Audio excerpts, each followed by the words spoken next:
Okey, kalau korang pernah buat roti ikut resipi yang sama, guna bahan yang sama, tapi hasil dia hari ni elok, esok keras pula. Alamak, pening kan? Saya nak you guys tahu satu benda. Masalah tu bukan daripada diri korang.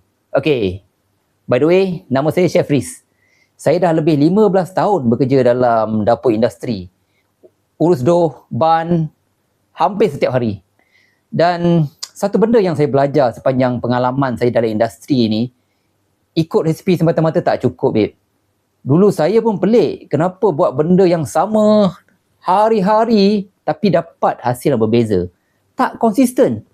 Bila saya mula bedah balik proses tu, okey, saya sedar satu benda yang sangat penting.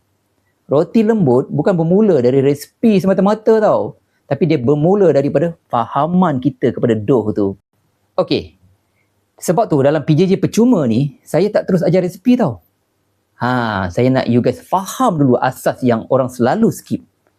Tapi asas ni lah yang sebenarnya yang menentukan roti you guys lembut ataupun keras.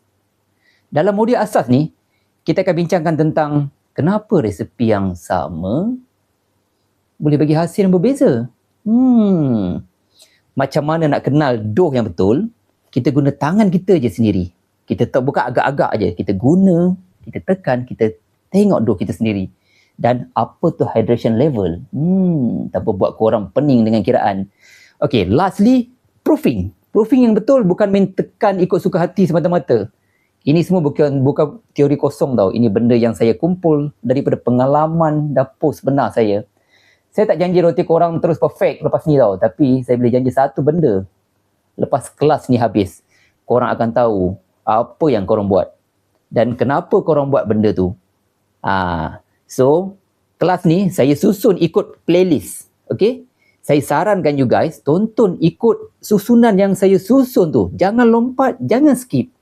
Sebab setiap video yang saya susun tu, dia ada sambung antara satu sama lain. Kalau you guys skip, you guys akan rugi dan you guys akan tak faham. Okay?